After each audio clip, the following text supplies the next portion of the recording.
मोठे व्हायला लागलेत, फार नाही 4.5 महिन्याचे झाले.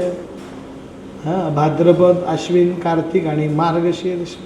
आपल्या भाषेत डिसेंबर महिन्याला कडाक्याची थंडी पडू लागली. नंद यशोदेचं दुपारी भोजन झालं. उन्हामध्ये शक्ती नाही, कोवळं ऊन आहे बाहेर. कसं ऊन आहे, पण ऊन पाळी घ्यायला त्यावेळेस आवडते. म्हणून नंद यशोदा दुपारच्या वेळेस माध्यान्हकाळी ऊनपाळी घेण्यासाठी अंगणात बसले. कसे बसलेत? इकडे नंदराजा, तिकडे यशोदा आणि मध्ये दुपट्यावर भगवंत. भगवंतांची बाललीला बघतात. भगवंत आपल्या सुंदर सुंदर बाललीलांनी नंद यशोदेला आनंद देतात. दुपारचे 2-2:30 वाजले असतील परीक्षिता. इतक्यात काय झालं? कंसेन प्रहिता घोरा, कंसाने पाठवलेला दैत्यो नामना तृणावर्तः कंसेन प्रणयोदितः. एक तृणावर्त नावाचा दैत्य आला. नाव काय? कसाला चक्रवात स्वरूपेण. चक्रवात माहिती आहे तुम्हाला? आपल्याकडे त्याला भिंगरी म्हणतात. आणि इतक्या वेगाने आला, इतक्या मोठ्याने आला की मुहूर्तम अभवत गोष्टम रजसा तमसावृतम. रजसा म्हणजे क्षणार्धात एवढं जोरात ते वादळ होतं की सगळीकडे रजसा म्हणजे धूळ धूळ झाली. त्या धुळीमुळे अंधार पसरल्यासारखा वाटला. तमसा म्हणजे अंधार. धुळीमुळे कधी कधी अंधार झाल्यासारखा वाटतो. ती वावटळ आली. नंद यशोदेने डोळे बंद करून घेतले आणि वेड्यासारखं काय धरून ठेवलं? कृष्णाला धरण्याच्या ऐवजी कृष्णाच्या खालचं दुपटं धरून ठेवलं. वावटळ आली, बरोबर नंद यशोदेच्या मधून गेली आणि जाताना कृष्णाला उचलून घेऊन गेला. थोड्याच वेळात वादळ शांत झालं. नंद यशोदेंनी निश्चिंतपणाने डोळे उघडले. त्यांना असं वाटतंय की मी दुपटं धरलं म्हणजे कृष्ण काही ओढून जाणार नाही. पण डोळे उघडतात तर डुबतंय, पण पुत्र नाही. कुठे गेला? सहज आकाशाकडे लक्ष गेलं तर वावटळीमध्ये तो कृष्ण असा गोल गोल गोल फिरत होता. तो कृष्ण आहे हे समजण्याच्या आधी वावटळ नजरे आड झाली. आता ते बालक दिसेना असं झालं. नंदराजाच्या हृदयाचा ठाव चुकला. तो धाय मोकलून रडू लागला. यशोदेला म्हणू लागला, देवाने पुत्र दिला, दैवाने हिसकवून नेला. दिला कुणी? देवाने. आणि नेला कुणी? दैवाने. यशोदे, आपल्याला आपला पुत्र आता परत दिसणार नाही. पण वरती आकाशात काय होतं? भगवान श्रीकृष्णाला फार आनंद झाला होता. भगवंत अंतर्यामी. तो मनाशी म्हणू लागला, माझ्या मामाने मला खेळण्यासाठी किती सुंदर खेळणी पाठवली. बरं, नुसती खेळणी नाही, ही उपयोगाची खेळणी आहे. कशी उपयोगाची? तर भगवंत म्हणतात, या गोकुळात मला पुढे चोऱ्या करायच्या. या मृत्यू लोकाचं वैशिष्ट्य आहे, लहानपणी स्वतःच्या पायाने चालू देत नाही, चालताच येत नाही. मग मला चोरी करायची आहे. चोरी करणाऱ्या माणसाला सगळ्या गल्ली बोळा घरं दारं पक्के माहिती लागतात. मला ते घरदार कोणी दाखवणार? या मामाच्या खेळणीने काम मोठं सुंदर केलं. भगवंत खाली पाहतात, म्हणे, हे रंगू गवळणीचं घर, हे गंगू गवळणीचं घर, हे चित्रा गवळणीचं घर, हे विशाखा गवळणीचं घर, हे अश्विनी गवळणीचं घर. सगळ्या गवळणींचे घरं भगवंत पाहतात. गोकुळाचं विहंगम दृश्य बघतात. इतक्यात त्या तृणावर्ताने गोकुलम गोपरक्षायाम निरुप्य मथुरांगतः. आता झेप मथुरेकडे घेतली. मथुरेकडे झेपावला. भगवंत गोकुळात आहेत, परंतु झेप मथुरेकडे घेतली म्हटल्यावरती भगवंत मनाशी म्हणतात, ही मामाची खेळणी थोडी विपरीतच दिसतीये. मी माझ्या आईला सांगून आलोय 14 वर्ष मथुरेत येणार, सांगितलं ना काल भगवंतांनी. आणि मला हा आजच गोकुळात मथुरेत घेऊन चाललाय, याने कितीही नेलं तरी मी जाणार नाही. म्हणून भगवंतांनी एक बुक्का त्या तृणावर्त दैत्याच्या पाठीवरती मारला. शुकमुनी परीक्षितीला म्हणतात, 4.5 महिन्याचा भगवंत, तो केवढा, त्याची मूठ केवढी, त्याचा प्रहार केवढा. 4.5 महिन्याच्या बाळाचा केवढा हात असतो, केवढी मूठ असते, केवढी ताकद असते. याचं उत्तर नाक हे बराबर आहे की नाही. पण घडलं मात्र विपरीत. आकाशामध्येच त्या एका बुक्कीच्या प्रहाराने त्या तृणावर्त दैत्याच्या देहाचे शतखंड धृतान्विता. किती तुकडे झाले? 100 तुकडे. कुठे? आकाशातच. आता 100 तुकडे झाले म्हणजे तो जिवंत राहिला का? तो खाली पडला. पण दुसरं आश्चर्य घडलं. ते तुकडे हवेतनं खाली येताना त्या मांसाच्या तुकड्यांबरोबर रक्ताचा पाऊस पडू लागला. बरोबर नंदराजाच्या अंगणात. कुठे पडू लागला? नंदराजाला शंका काय आली? कोणाचं रक्त आहे, कोणाचं मांस आहे? त्याला वाटलं माझं बोलणं खरं झालं, माझा पुत्र काळाने हिरावून नेला. म्हणून तो रडत होता, यशोदा रडत होती. ते अजून धाय मोकलून रडू लागले. इतक्यात धप्प आवाज झाला, तृणावर्त खाली पडला. पण साश्चर्य शंकिता, पण आश्चर्य घडलं. तृणावर्त दैत्याचा देह रक्ताळलेला, शतखंड झालेला जमिनीवर पडला. पण त्याच्या पाठीवर असलेल्या भगवंताला साधं खरचटलंही नव्हतं. नंद यशोदेचं मन शंकित झालं. एवढ्या उंचीवरनं बाळ पडला, त्याला खरचटलं कसं नाही. पण त्या शंकेपेक्षा झालेला आनंद मोठा होता की जे बाळ काळाने हिरवून नेलं असं वाटत होतं, ते बाळ मला सुरक्षित मिळालं. यशोदेने पुत्राला कवटाळलं, कानामध्ये कुर्र केलं. पण नंदराजाने तात्काळ हातामध्ये पाणी घेतलं, संकल्प सोडला, माझी कुलस्वामिनी इडा भगवती, काय नाव? इडा. हिच्या कृपेने हे बालक जिवंत झालं. म्हणून मी गोकुळामध्ये 100 ब्राह्मणांना भोजन देईन. नंदराजाने दुसऱ्या दिवशी गोमूत्र गोमयाने ते रक्ताचे डाग धुवून टाकले. सगळी जागा शुद्ध केली. शुद्ध केलेल्या जागेवरती काही शुभ देवतांची पूजा केली. तिथेच अन्न शिजवलं. इडा भगवतीला नैवेद्य दाखवला आणि 100 ब्राह्मणांना भोजन घातलं. नंदराजा एक दिवशीचा प्रसंग सांगतात. शुकमुनी तो प्रसंग परीक्षितीला सांगतात. नंदराजा एक दिवस देवपूजा करत होता. यशोदेला काहीतरी काम होतं. यशोदा आली, म्हणे तुमच्या मुलाला थोडं सांभाळा.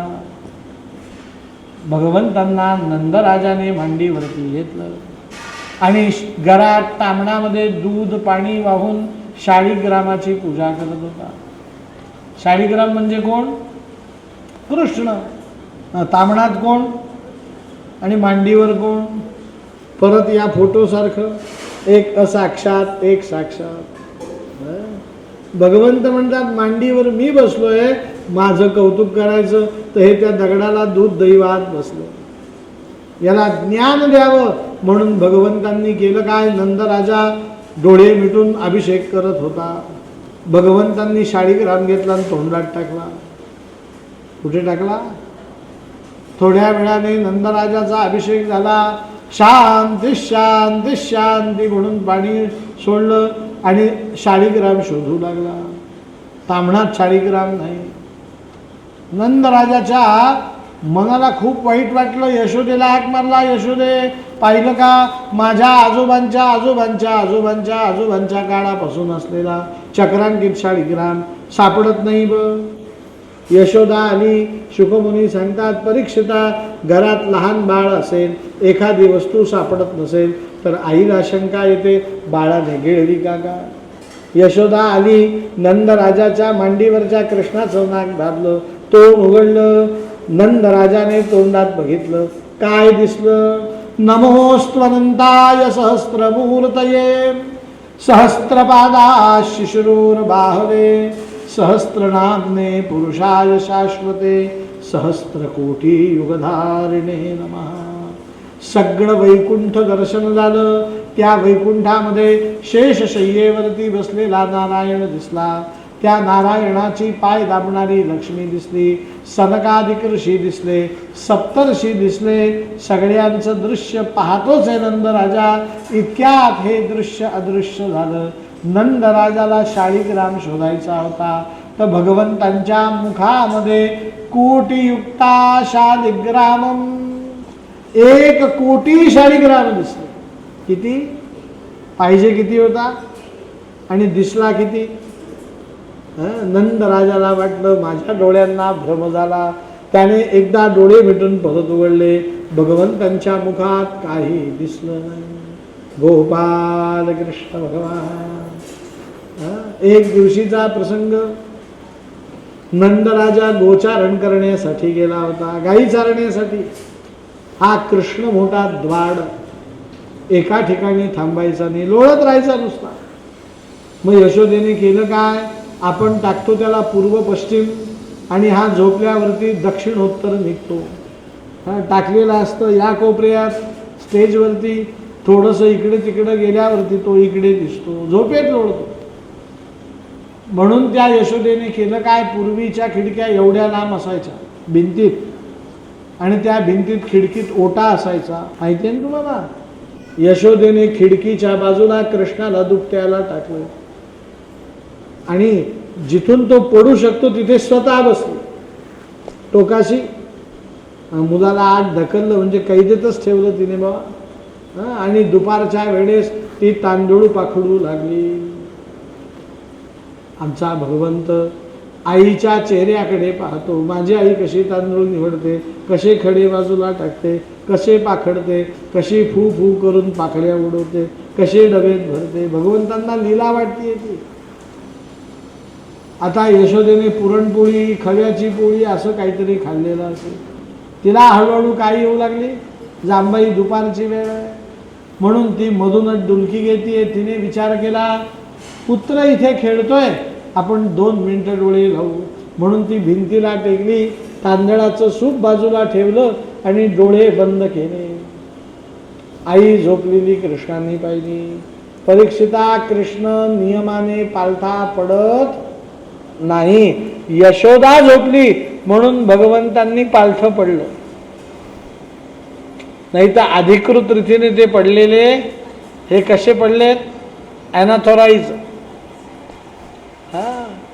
आणि इतक्यात बाहेरून आवाज आला, फळ घ्या फळ. काय आवाज आला? फल विक्रयिणी. एक फळ विक्रेती स्त्री आली होती आणि ती म्हणत होती फळ घ्या फळ. भगवंतांनी कान टवकारलं.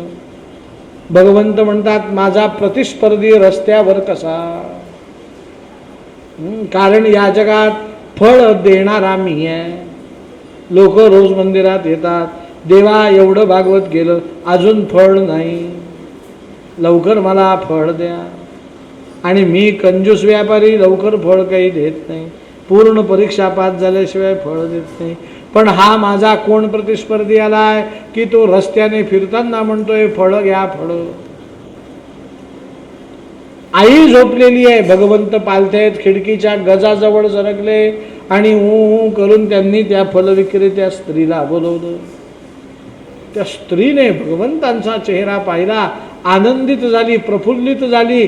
तिला पूर्ण सगुण नारायणाचं काय झालं तिला समजलं नाही, पण तिला फार आनंद वाटला. ती टोपली जमिनीवर ठेवती झाली आणि 2 पायांवर बसली. लक्षात आलं ना तुमच्या कशी बसली ती? भगवंतांनी हात पुढे केला, डोळ्यांनी सांगितलं काय दे. तिने आंबा काढला, भगवंतांच्या हातामध्ये मोठ्या प्रेमाने दिला. भगवंतांना आंब्याशी काही घेणं देणं नाही. ते म्हणतात मी देतो त्या जातीचं फळ आहे का? मी फळ देतो ना, त्यांनी तो आंबा पाहिला, निरखून पाहिला, म्हणे हे फळ काही निराळं दिसतंय, मी देतो ते हे फळ म्हणून निरखलं आणि यशोदा आणि आपण यांच्यामध्ये टाकून दिलं. लहान मुलं नको असलेली वस्तू काय करतात? टाकून देतात. लहान मुलाकडनं हा गुण घ्यावा, आपण काहीच टाकत नाही. माठ थोडासा जरी तुटला, आता ठेवण्यासारखं काही आहे का त्याच्या? तरी आपण माळ्यावर ठेवतो. विचारला आई हा का ठेवला? लागतो. एवढ्या उत्तरावर 10 वर्ष राहतो.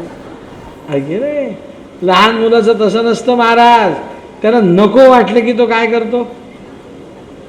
आंब्याचं फळ टाकलं, दुसरं फळ कोणत्या जातीचं आहे हात पुढे केला, सफरचंद दिलं, निरखून पाहिलं, म्हणे हेही फळ नाही, तेही टाकून दिलं. चिक्कू घेऊन पाहिला, हेही नाही. केळ घेऊन पाहिलं, तेही नाही. नारंगी म्हणजे संत्री घेऊन पाहिली, तेही नाही. मोसंबी घेऊन पाहिली, तेही नाही. शहाळं घेऊन पाहिलं, हेही नाही. आता त्या पाठीतले फळही संपले. भगवंतांनी सगळे फळं त्या फलविक्रिणी बाईच्या मते घरात ठेवून घेतली. भगवंतांनी खरं काय केली होती? ती फेकून दिली होती. पण तिला काय वाटतंय? नाही, खाल्ली नाही, या बाळाने घेतली. ती आता अशी हात करून बसली आणि मनाशी म्हणू लागली, बाळा सगळे फळं तू घेतले,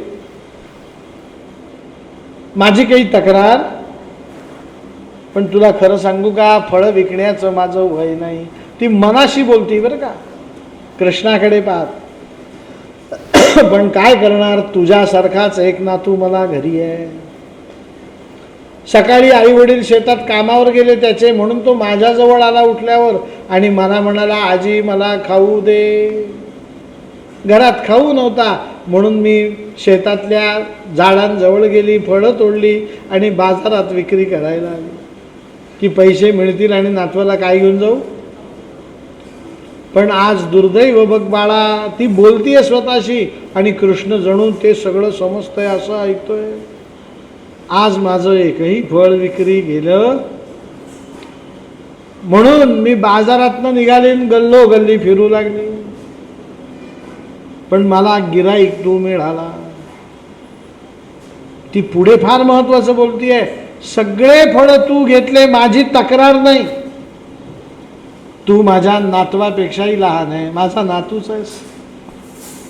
तुम्ही फळं नाही खायचे तर कोणी खायचे?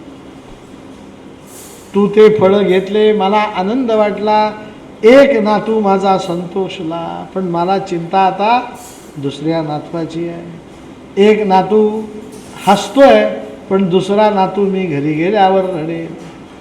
त्याने आजी खाऊ म्हटल्यावर मी त्याला काय देऊ? ही ती कोणाशी बोलतीये?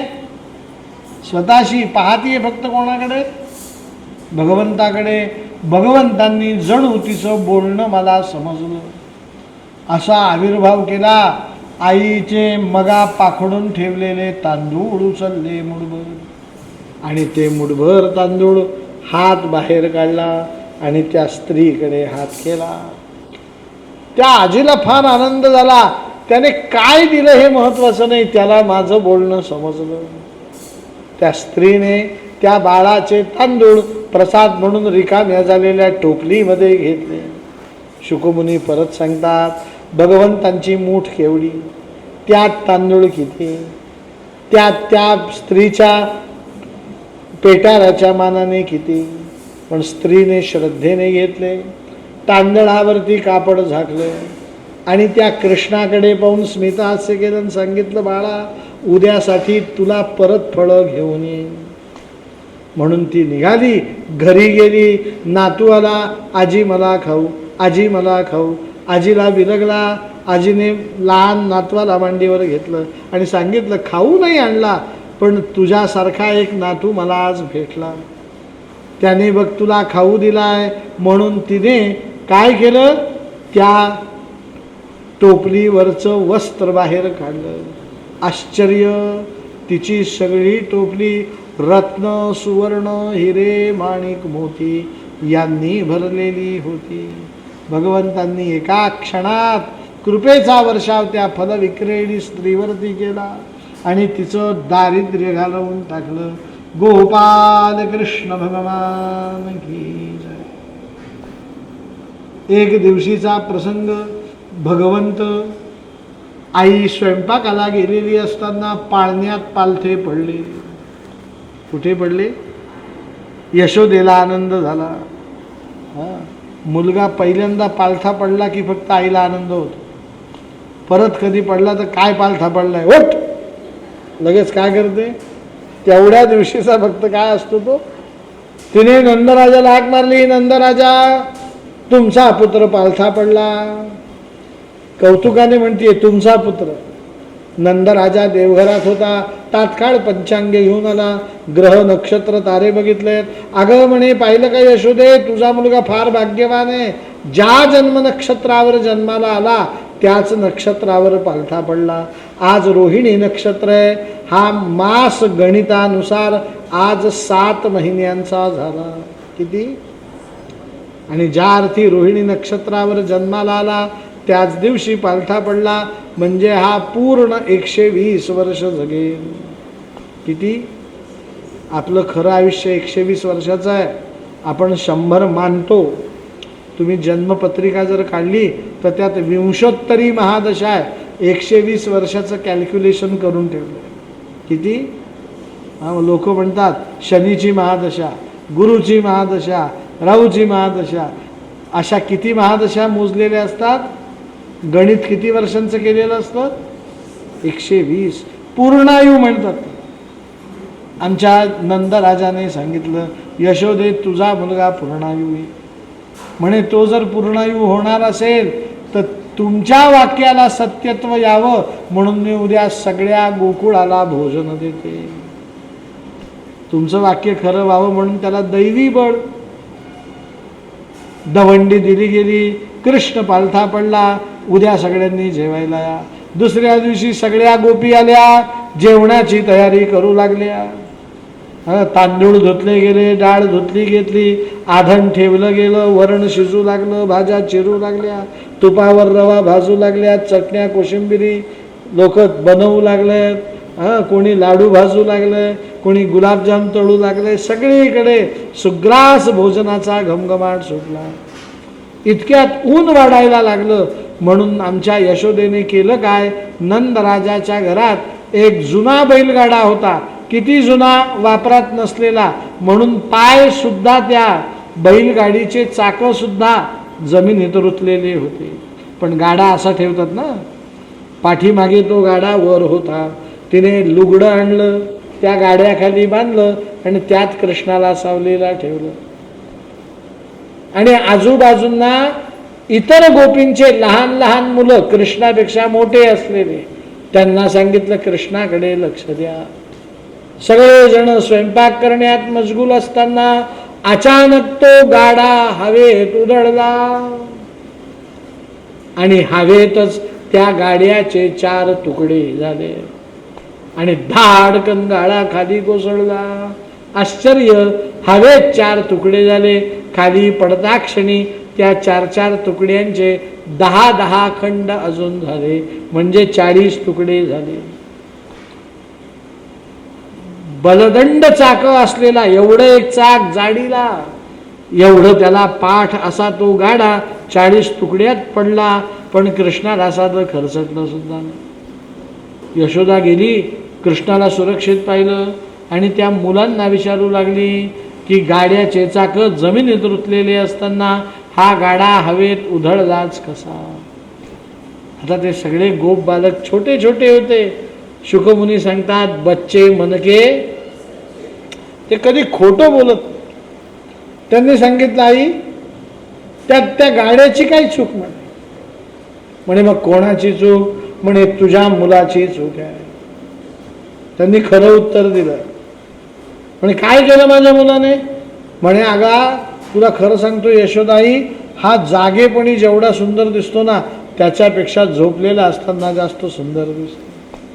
हा पाळण्यात झोपलेला होता म्हणून आम्ही पाळण्याचे 2 साडीचे टोक एकमेकाला जोडले जातात ना बाळ ठेवल्यावर, म्हणून आम्ही सारखे उघडून पाहायचो.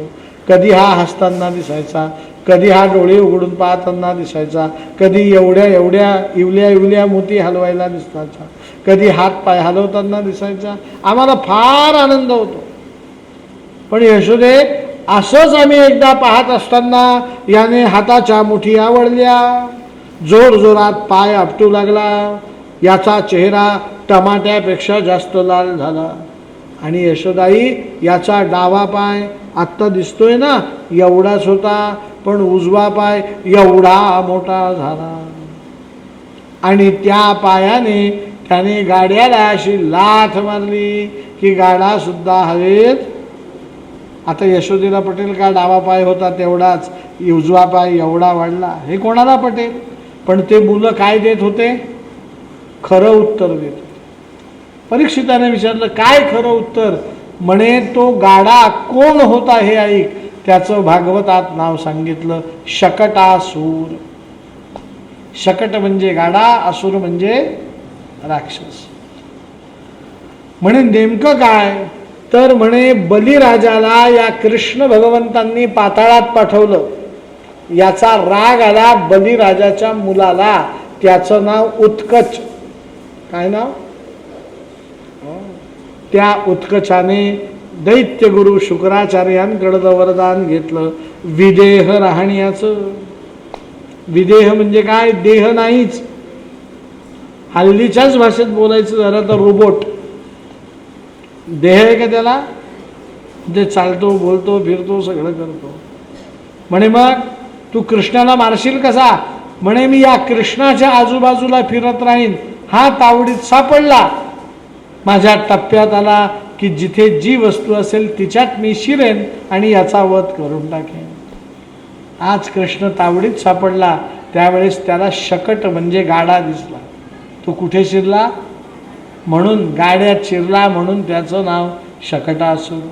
भगवंतांनी त्या शकटासुराचा वध केला. यशोदेला ते काही पटलं नाही. मग यशोदेने काय केलं? ज्योतिषींना बोलवलं आणि ज्योतिषांनी सांगितलं, याच्यावर असेच संकट येतील, कारण तुम्ही अजून याचं नाव ठेवलेलं. नाव ठेवण्याचं ठरवलं. मग कोणाला बोलवायचं? तर त्या काळातले कंसाचे गुरुजी विद्वान होते, त्यांचं नाव गर्गाचार्य. काय नाव? त्यांना बोलवणं पाठवलं. गर्गाचार्यांनी सांगितलं, नंद राजा ऐका, राज्यशास्त्र ऐका, पॉलिटिक्स, राजनीती. म्हणे, नंद राजा, तुझ्या मुलाचं नामकरण करायचं मी करतो, पण तू राजा आहेस. राजाने कुठलंही धार्मिक कार्य स्वतः पुरतं मर्यादेत ठेवू नये.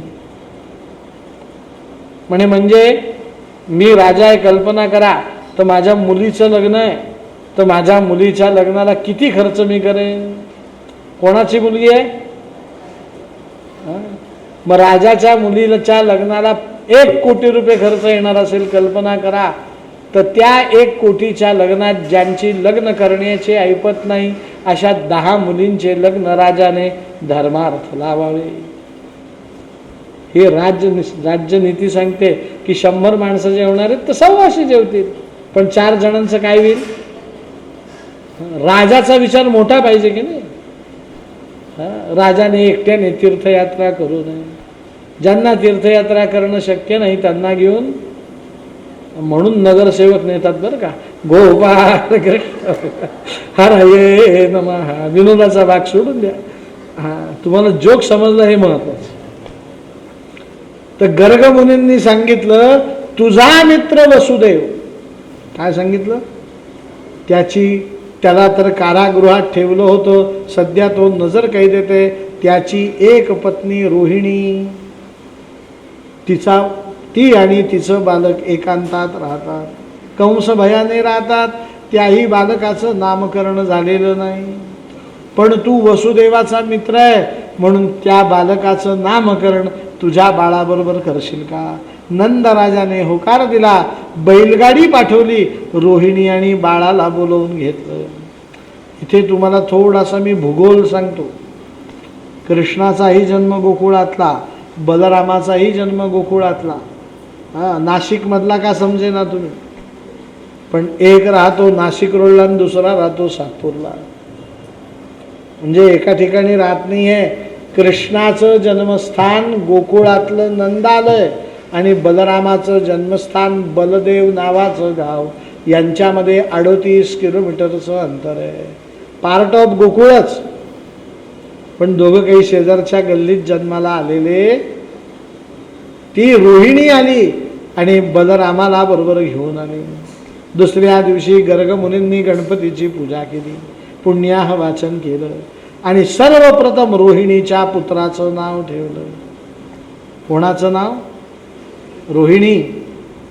गर्गमुनी सांगतात, अयम ही रोहिणी पुत्रो, मी रोहिणीच्या मुलाचं नाव ठेवतो. अयम ही रोहिणी पुत्रो रमयन सुहृदय जनैः, हा सगळ्यांमध्ये रममाण होणारा पुत्र असेल. काय? हा सगळ्यांमध्ये रममाण होईल म्हणून आख्यास यते राम इति, म्हणून त्याचं नाव मी राम ठेवतो. सगळ्यांमध्ये रमतो त्याला काय म्हणतात? राम. रामाचं मुख्य गुण काय? सगळ्यांमध्ये रमायचं. राम रमला की नाही? अहो आपल्यात सुद्धा रमला. तुम्हाला म्हणावं लागतं आता डोळ्यात काही राम राहिला नाही, पोटात काही राम राहिला नाही. आज जेवण झालं पण स्वयंपाकात राम नव्हता. गुरुजींनी कथा सांगितली आम्ही ऐकली पण कथेत काही राम नव्हता. सगळीकडे आपल्याला कोण शोधावा लागतो? राम असेल तरच आनंद. राम या चराचर सृष्टीमध्ये विसरलाय, सगळ्यांमध्ये रमतो म्हणून त्याचं नाव काय? रमयन इति रामः. पण सांगितलं रोहिणी माझ्याकडे बघा, तुम्ही ते काहीतरी करत असते, तुम्ही माझ्याकडे बघा. तुझा हा मुलगा शाळेत फार जाणार नाही. काय सांगितलं? म्हणे मग कुठे जाईल हा? म्हणे हा व्यायाम शाळेत जाईल. इतका व्यायाम करेल, इतका व्यायाम करेल की लोक म्हणतील बलाधिक्यात बलम विदुः.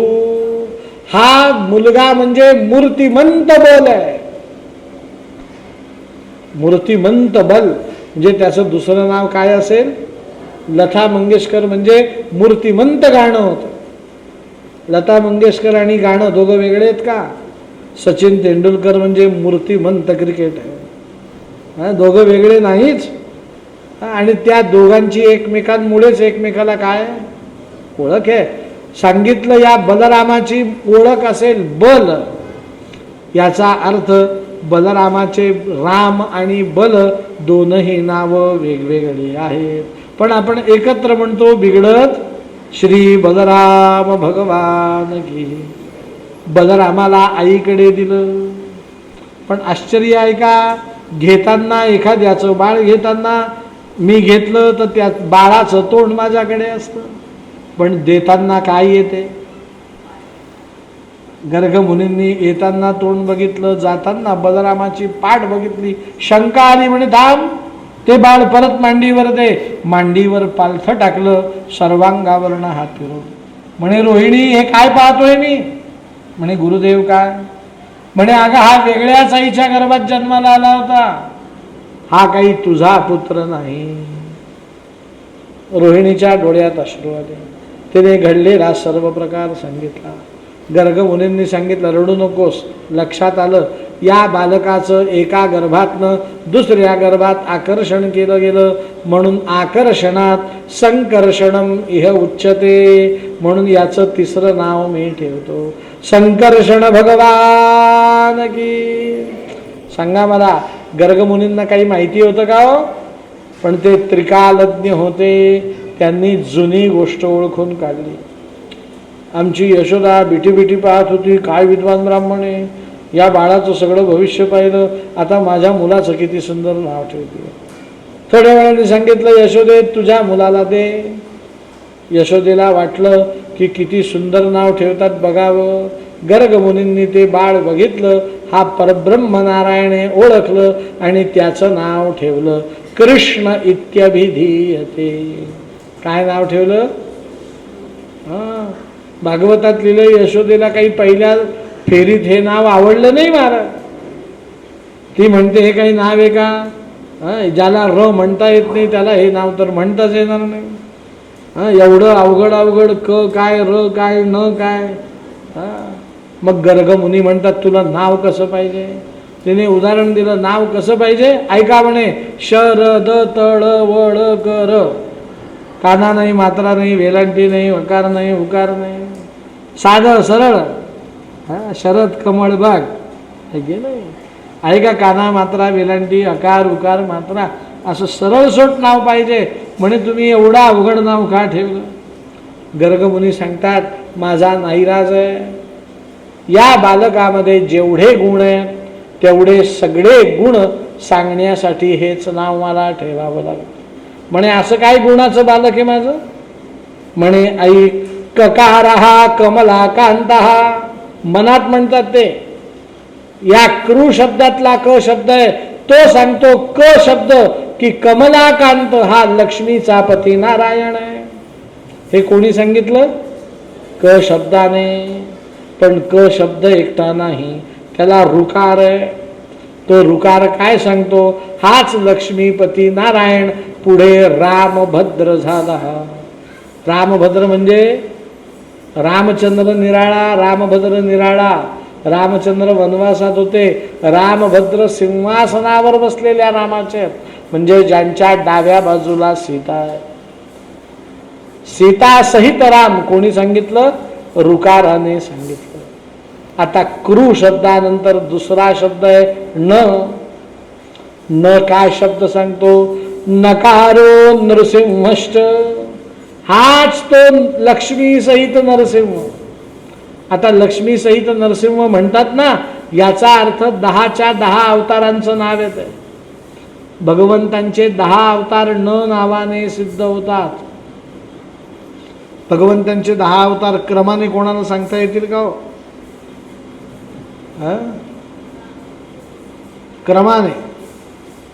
मत्स्य, कूर्म, वराह, नरसिंह, वामन, परशुराम, राम, कृष्ण, बौद्ध आणि कल्की.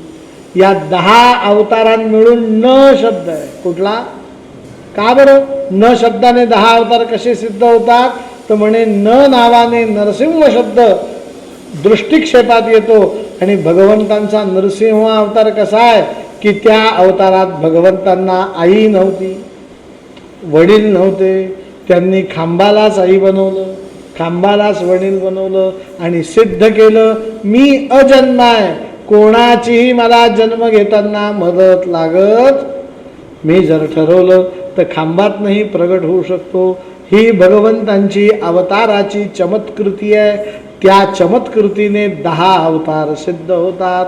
म्हणजे न अवतार मत्स्यपासून कल्की अवतारांपर्यंत सर्व अवतारांचं काय नामदीर्षेत नाव आहे. लक्षात आलं का.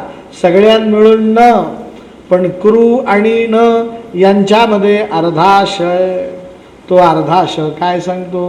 हाच षड्गुण अधिपती परब्रह्म आहे. भगवंत 6 गुणांचा अधिपती आहे म्हणून तो परब्रह्म आहे. म्हणजे परब्रह्म शब्द अर्ध्या शने सिद्ध होतो.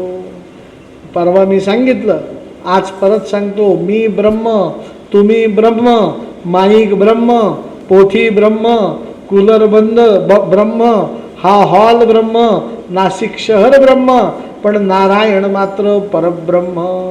सगळ्या ब्रह्म्याचं ते उत्पत्ती स्थान हे अर्धाश या शब्दाने सिद्ध होतं. म्हणजे कृष्ण शब्द उच्चारला की सगळ्या देवदेवतांचं नाव घेणं होतं. आमच्या यशोदेला सगळंच काही समजलं नाही, पण तिच्या लक्षात आलं काहीतरी विशेष आहे.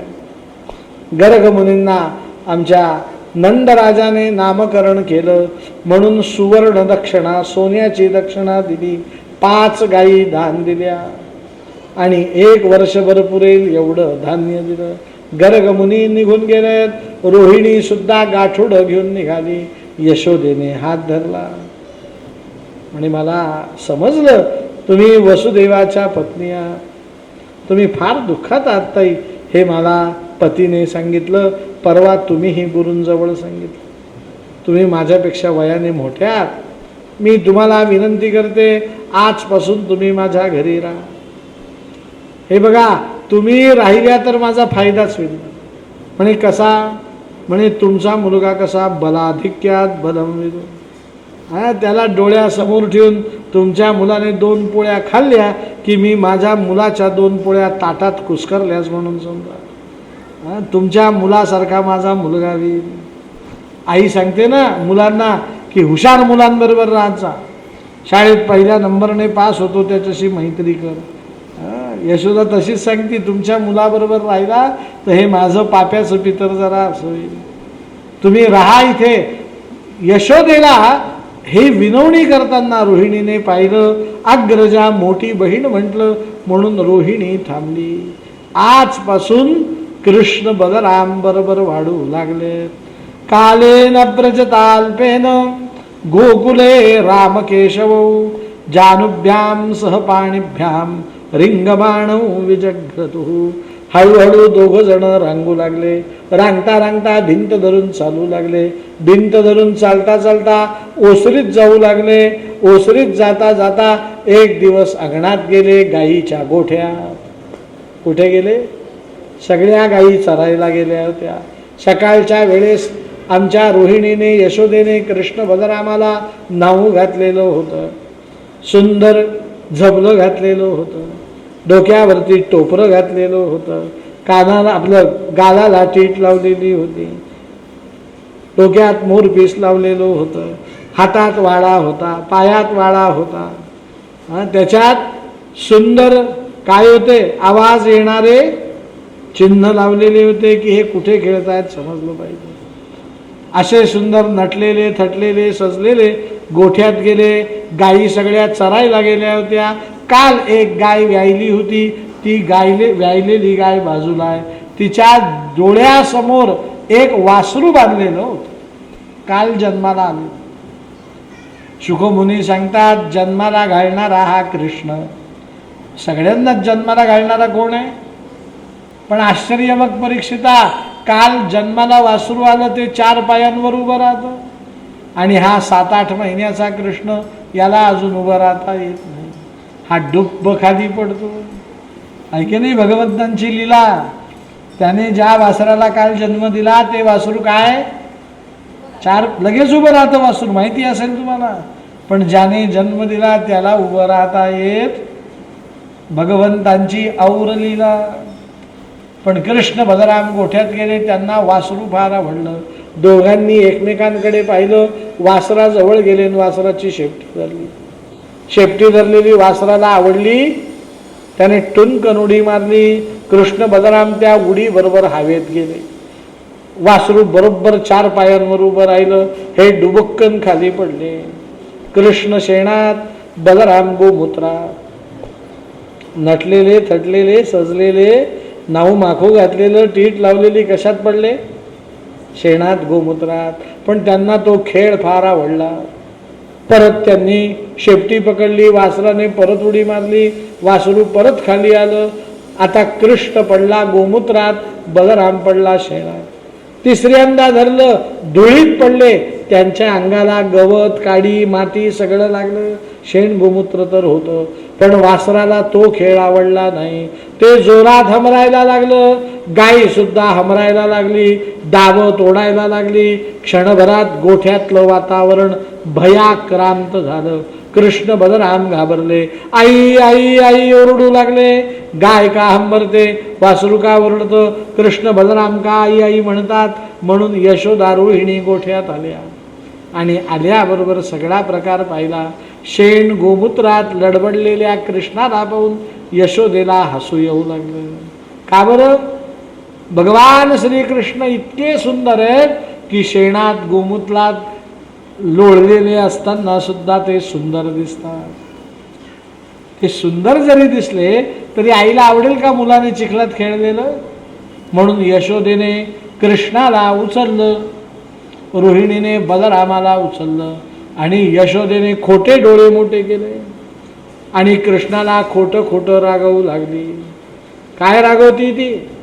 यशोदा म्हणतीये, कृष्णा पंका विसक्त सकला वयवम विलोक्य दामोदरं वदति कोपवशाद् यशोदा त्वं सुकरोसि गतजन्मनि पूतनारे इत्युक्तसस्मितमुखो वदतो मुरारे. पंकाविषक्त, पंक म्हणजे चिखल, चिखलात लोळून प्रत्येक अवयव खराब करायला कृष्णा मागच्या जन्मी गतजन्मनी सुकरोसी डुक्कर होता की काय. काय म्हणते ती? सुकर. सुकर म्हणजे मोठ्याने सांगा. डुक्कर. हे कृष्णाने ऐकलं. कृष्ण घाबरला. बलरामाकडे पाहिलं. म्हणे बलरामा, या यशोदेला ज्योतिष सुद्धा समजतो. तिने बरोबर माझा मागचा जन्म ओळखून काढला. खरंच मागच्या जन्मात मी वराह होतो. होता की नाही भगवंत? म्हणे या यशोदेने बरोबर ओळखलं. गत जन्मनी सुकरोसी. बलरामाने यशोदेकडे पाहिलं, कृष्णाकडे पाहिलं, क्षणभर विचार केल्याचा आविर्भाव केला आणि सांगितलं, कृष्णा तिला काही ज्योतिष समजत. म्हणे काही नाही, कावळा बसायला, फांदी तुटायला एक वेळ झाली, निश्चिंत ना. भगवंतांनी अशा अनेक बाललीला केल्या. कृष्ण बलरामांच्या बाललीला पाहून नंद यशोदा आनंदून गेले. परीक्षिता, हे नंद यशोदा मागच्या जन्मी नंदराजा द्रोण नावाचा ऋषी होता. ही यशोदा मागच्या जन्मी धरा नावाची ऋषी पत्नी होती. श्रीकृष्ण परब्रह्म आपल्या घरी जन्माला यावा म्हणून त्यांनी अनंत तपश्चर्या केली, पण देह दर्जर झाला. भगवंतांनी सांगितलं, निश्चिंत प्राण सोडा, पुढच्या जन्मी तुमच्या घरी मी येईन आणि तुम्हाला आनंद देईन. हळूहळू कृष्ण बलराम मोठे होऊ लागलेत. एक दिवशीचा प्रसंग, कृष्णाशी खेळायला गावातले मुलं आले. घर भरून गेलं. भरपूर खेळ खेळले. 2 महिने झाले, 3 महिने झाले. रोज कृष्ण सखा येतात, कृष्णाशी खेळतात, घरी जातात. एक दिवस त्या सख्यांनी सांगितलं, कृष्णा रोज आम्ही तुझ्याकडे का यावं? तूही आमच्याकडे ये. कृष्णाने सांगितलं, काही हरकत नाही. उद्यापासून काय झालं काका? हा उभा. उद्यापासून मी सगळ्या गोकुळात तुमच्या घरी येईन.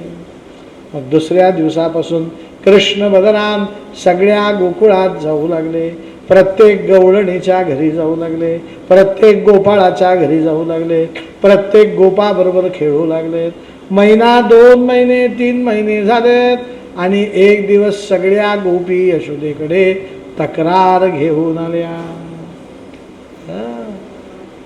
यशोदेला सांगतात, यशोदे तुझ्या कृष्णाला आवर. वत्सान मुंचन क्वचिद समये क्रोश संजात हासः स्थेयं स्वाद्वत्यतिदधिपयः कल्पितैस्तैर्योगम् मरकान् भोक्षन् विभजति सचिन् नाट्यभाण्डं भिनत्ति द्रव्यालाभे सगृह कुपितो यास्तु पक्रोशतो गान. कृष्णाने काय काय खोड्या केल्या या श्लोकात गोपींनी सांगितल्या. या गोपी सांगतात, हा कृष्ण घरी येतो, शिंकेची तोडितो, मडकेची फोडितो, करीतो दया दुधाचा रबडा. आमच्या घरात जुने सासूबाईंच्या सासूबाईंच्या सासूबाईंच्या सासूबाईंच्या काळापासून स्त्रीचं प्रेम असतं जुन्या भांड्यावर, असतं की नाही. या कृष्णाने जुने भांडे फोडून टाकले. पर फोडले तर फोडले, केलं काय फोडून? म्हणे दुधात दही, दह्यात लोणी, लोण्यात तूप असा विचित्रच पदार्थ करून ठेवला. म्हणे करीतो दया दुधाचा रबडा. एका गोपीने सांगितलं, पाण्याशी गेली होती. कुठे गेली होती? पाण्याला गेली होती. हा घरी आला. मला येताना पाहिला, हा लोणी खात होता. पण कृष्णाचा देहभाव, देहबोली अशी होती की त्याला त्याच्या हातातलं मला लोणी दिसलं नाही, त्याच्या चेहऱ्यावरचं काय दिसलं? हास्य दिसलं. हा कृष्णाला आपल्या ओठाला लावलेलं लोणी काढलं, माझ्या गालाला लावलं. कृष्ण गेला पळून. समोरून आली सासू. सासूला पाहता नवीन सून घाबरली. हातातले मडके गेले फुटून. सासूने पाहिले काढले मला कुठून. ती सून म्हणते या कृष्णामुळे सासूबाईंचा काय खावा लागला, मार खाऊ लागला. एक गोपी म्हणतीये हा काय करतो, नाट्टी भांडम भिनत्ती द्रव्या लाभे सगृह कुपितो. आमचे घर फोडतो. आम्ही बाहेर गेलेलो असताना घराचे दरवाजे खिडक्या तोडून घरात प्रवेश करण्यात कृष्ण नावाच्या चोराचा पहिला नंबर आहे. घर फोडी कशी करावी याच्याकडे शिकावी. यशोदे हे तर काहीच नाही. माझी मुलगी कर्कशा रात्रभर जागते म्हणून आम्हाला सुद्धा जागावं लागतं. सकाळी माझी आई त्या मुलीला घरी घेऊन जाते म्हणून आम्ही पती पत्नी दिवसा झोपतो. एक दिवस हा दिवसा घरी आला, माझे पती गायत्री जपाचं अनुष्ठान करतात म्हणून दाढी वाढवली होती. हा आमच्या घरी आला, आम्हाला झोपलेलं पाहिलं. माझी वेणी, यांची दाढी, यांची बांधली गाठ. ती वाढलेली दाढी माझी वेणी काय केली महाराज. थोड्या वेळाने पती उठले, त्यांच्या दाढीला बसला हिसका. त्यांनी डोळे उघडले, वेणीला बांधलेली पाहिली, खाडकन माझ्या ठेवून दिली. म्हणे हा काय वेडेपणा, मी काय वेडेपणा केला म्हणून उठून पाहू लागली. माझ्या वेणी ओढली गेली. मलाही राहवलं नाही, मी दिली ठेवून. म्हणे वेडेपणा तुम्ही करायचं आणि मारायचं मला. सरते शेवटी आमच्या लक्षात आलं की ही गाठण काही सहजासहजी सुटणारी नाही.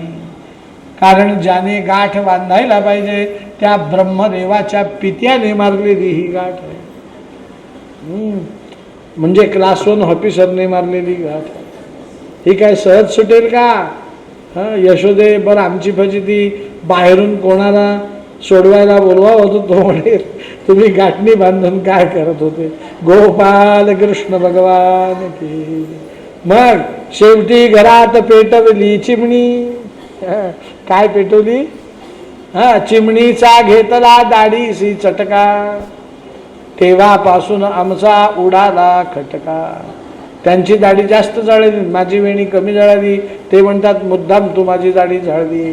ते 4 दिवस झाले माझ्याशी बोलत नाही. आमचा काय खटका पडलाय. काही गोपी म्हणतात यशोदे दूध दही लोणी खाण्याबद्दल धुमत नाही, पण हा माकडांना खाऊ घालतो. मरकान भोक्षण विभजती सचिन. कोणाला खाऊ घालतो. रामावतारात सगळ्या वानरांनी रामचंद्रांना मदत केली ना. सीतेला सोडवलं त्यांनी.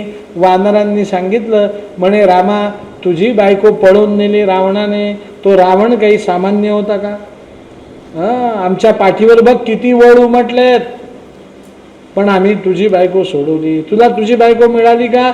म्हणे मिळाली. म्हणे आम्हाला काही पार्टी बिर्टी. कारण तू आता विमानात बसून जाशील पुष्पक विमानात अयोध्येला. आम्हाला तर इथेच राहणं. आम्हाला काही पार्टी देशील की नाही. प्रभू रामचंद्र रडायला लागले. वानरांनी मागून मागून काय मागितलं, जेवण. पण रामचंद्र म्हणतात मी स्वतः वनवासी आहे. मी काय खातो, जेवण नाही करत मी.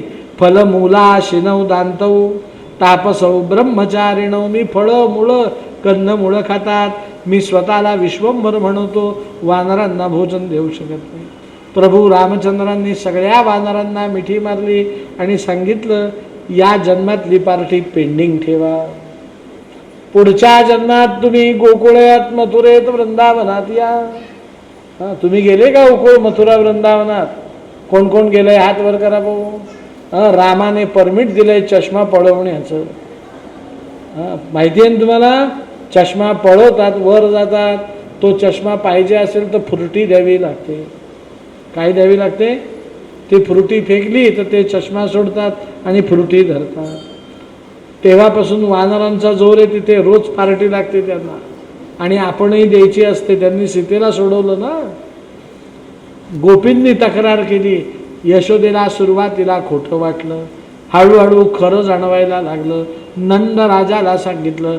नंद राजाने सांगितलं याचा अर्थ कृष्णाला शाळेत पाठवलं पाहिजे. दुसऱ्या दिवशी कृष्ण आणि सवंगडी यांना घरी बोलवलं. नंद राजाने सगळ्या गोपांच्या समवेत कृष्ण बलराम गोप यांच्याकडनं गाय वासराची पूजा करून घेतली, गाय वासराची माहिती दिली. आपण गवळी आहोत सांगितलं आता तुम्हाला पुढे गायी चरायला जायच्या आहेत, पण तुम्हाला तुमचं वय पाहता गायी चरायला जमणार नाही. म्हणून तुम्ही काय करा, बालवाडीत जा, वासरं चरायला लागा. पण प्रत्येकने एक एक वासरू न्यायचं नाही, 2 जणां मिळून एक वासरू. कुठे जायचं चरायला घेऊन? निकट यमुन तटी, जवळच्या यमुनेच्या तीरावर, लांबच्या नाही. म्हणे मग काय करायचं? म्हणे घरून शिदोरी घेऊन यायची, वासरांना चरायला सोडायचं. वासरू चरतायत तोपर्यंत हुतुतू, हमामा, कबड्डी, चेंडूपडी, पळापडी असे खेळ खेळायचे. कृष्णा बलराम गोपाळा समेत होती तुम्ही घामा घुम. कधीपर्यंत खेळायचं? घाम येत नाही तोपर्यंत. म्हणजे मोबाईलचे गेम खेळून नाही होणार, त्याच्यासाठी काय पाहिजे? लक्षात ठेवा, लहान मुलांनी 5 पोळ्या खायच्या नाही तर काय आपण खायच्या? तरुण विद्यार्थ्यांनी शरीर असं बनवायचं असतं, इतकं दमायचं असतं, इतकं खेळायचं असतं की त्यांनी आयुष्यभराचं व्यायाम आणि आयुष्यभराचा आहार तरुणपणात करायचा असतो. त्याच्यासाठी खेळ कोणचे पाहिजे? मर्दानी खेळ. आपल्याला आपण जेवायला बसलो पंक्तीत तर बघा, काही वाढायला आलं तरी लोक असं करतात. भाजी नको, रस्सा नको, लाडू नको, पोळी नको, पुरी नको. कारण का आता आपलं वय जेवणाचं राहिलं. हे जेवणाचं वय कोणाचं असतं? तरुण लोकांचं. त्याच्यासाठी घामाघूम होईपर्यंत खेळायचं. गायींचं चरणं झालं, त्या यमुनेवर जातील, पाणी पितील. त्यांना बघितलं की तुम्ही यमुनेत स्नान करायचं. आपली शिदोरी आणलेली काढायची, पोट भरून जेवायचं, सावलीला गायींमध्ये बसायचं, सुंदर बासरी वाजवायची, सुंदर गाणे म्हणायचे, एकमेकाशी हास्य विनोद करायचा. आणि सूर्य मावळतीला जायला लागला की गायींना परत यमुनेवर पाणी पाजून घरी आणायचं. दुसऱ्या दिवशीची सकाळ आली, सगळ्यांनी शिदोरी घेतली आणि खेळ खेळायला त्या यमुनेच्या तीरावर गेले. सगळ्यांनी वासरं सोडलेत, खेळ सुरू झाले. खेळ असा रंगला, सगळे खेळ रंगलेत.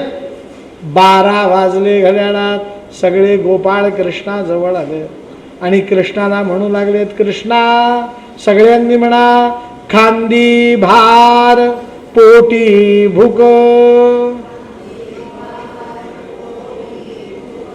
काय खेळावयाचे सुख. कृष्णाने सांगितलं, आज देतो पोट भरी, पुरे म्हणाल तो वरी. तुम्हाला आज एवढं देतो, पुरे म्हणाल तो वरी. तुम्हाला पुरे म्हणणं माहिती आहे का? जावाई जर जेवायला बसला तर सासूबाई तुपाचं भांड घेऊन उभे राहतात. वरण भात जावाई कालवतोय तर सासूबाई तुपाची धार धरतात. इतरांना अगदी पळी पळी वाढतात, पण जावायला कधीपर्यंत वाढतात? पुरे म्हणाल तोरी. अनुभव आहे का तुम्हाला? जावाई बुवा आहे ना? भगवंतांनी सगळ्या गोपाळांना आश्वासन दिलं, पुरे म्हणाल तोपर्यंत तूप देतो, भोजन देतो. सगळ्या गोपाळांनी यमुनेत स्नान केलं, वर्तुलाकार पंगत केली. कशी पंगत केली? लक्ष माझ्याकडे द्या. वर्तुलाकार पंगत केली. सगळ्यांनी शिदोऱ्या उघडल्या. भगवंतांची शिदोरी कशी? 4 भाज्या, 4 चटण्या, 4 कोशिंबिरी, 4 प्रकारची रायती, वाटलेली डाळ, तळलेली डाळ, मोकळी डाळ, पापड, सांडगे, कुरडया, भजे, पापड, 4 प्रकारचे भात, साधा भात, मसाले भात, केशरी भात, दही भात, पंचपक्वान्न, अशी पूर्ण शिदोरी. भगवंतांच्या पानात अर्ध चिरलेलं लिंबू होतं. आपल्या ताटात लिंबू केवढा असतं? एका लिंबाचा 24वा भाग. तुम्ही पंक्तीत जाऊन बघा महाराज, आहे का नाही? लिंबाची 4 थेंब पडलं तर भाग्य समजायचं. भगवंतांची परिपूर्ण शिदोरी. भगवंतांनी वरण भाताचा घात कालवला आणि मुखात घालणार इतक्यात शेजारच्या गोपाळाकडे पाहिलं. त्याची शिदोरी फार सामान्य होती, एक भाकरी चटणी. अरे एवढी शिदोरी. पुढच्या गोपाळाकडे पाहिलं, त्याने फक्त फोडणीचा भात आणला होता. चौथ्या गोपाळाची शिदोरी पाहिली, त्याने फक्त पोह्याचा चिवडा आणला होता. पाचव्या गोपाळाने सलाड आणलं होतं, टोमॅटो, गाजर, काकडी, कच्च्या भाज्या. पुढच्या गोपाळाने कुरमुऱ्याचा चिवडा आणला होता. कोणी चणे फुटाणे आणले होते, कोणी नुसते 2 बुंदीचे लाडू आणले होते, कोणी चटणी भाकरी आणली होती, कोणी भाजी पोळी आणली होती, कोणी लोणचं पोळी आणली होती. एक गोपाळ नुसतं रिकामं पान घेऊन बसला होता, खाली मान होती. कृष्णाने विचारलं, तुझी शिदोरी रे? त्या गोपाळाने रडायला सुरुवात केली, म्हणे कृष्णा मला आईच नाही तर शिदोरी कुठून असणार. भगवंत म्हणतात हे काही खरं नाही, माझ्यासारखी एकाचीही शिदोरी नाही. पण हे सगळे कृष्ण सखा आहेत. कोण आहेत? आज सगळ्यांची शिदोरी मी सारखी करतो. म्हणून भगवंतांनी सगळ्यांची शिदोरी आपल्या जवळ घेतली, आपल्या शिदोरीत ती शिदोरी टाकली, आपल्या हाताने मिसळली आणि गोपाळ काला तयार केला. हा झाला कथेचा भावार्थ, गुडार्थ. ऐका, आपण सगळेजण कृष्णाचेच भक्त आहोत, कृष्ण सखाच आहोत, पण प्रत्येकाची शिदोरी वेगवेगळी आहे. मागच्या जन्मात आपण अनेक प्रकारचे पाप, कर्म, संचित, भोग, भोक्तृत्व, क्रियमाण या 6 गोष्टींची शिदोरी घेऊन आलेलो आहे. आहे की नाही? किती शिदोरी घेऊन आलोय आपण? 6 प्रकारच्या. पाप, कर्म, संचित, भोग, भोक्तृत्व, क्रियमाण. आपली भगवंतासारखी शिदोरी कशी असेल? पण आपण कृष्णाचे सखा आहोत, म्हणून भगवंतांनी आयुष्यात आपली शिदोरी सुधरवण्याची एक संधी आपल्याला दिलेली आहे. गोपाल कृष्ण भगवान तो सांगतो, तुमचा फॉर्म अपडेट करून घ्या, तुम्हाला एक संधी दिलेली आहे. मग ती संधी आपण स्वीकारायची आणि आपली शिदोरी सुधरवून घ्यायची.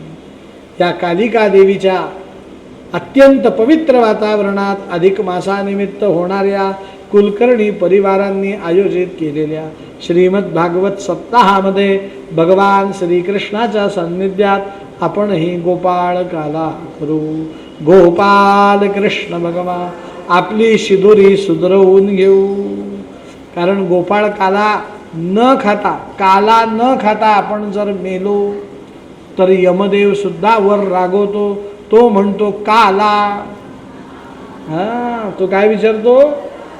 काला न खाता का आला? मग असं आपली फजिती येऊ नये म्हणून आपल्याला काय करायचं आहे? गोपाळ काला करायचा आहे. गोपाळ काला कालवा. दहीहंडी 2 जणांनी धरा, एकाने आरतीची तयारी करून ठेवा. देवाला नैवेद्याला पेढे बिडे काही आणलेत का? चला पंत एक 10 मिनिटात निघू.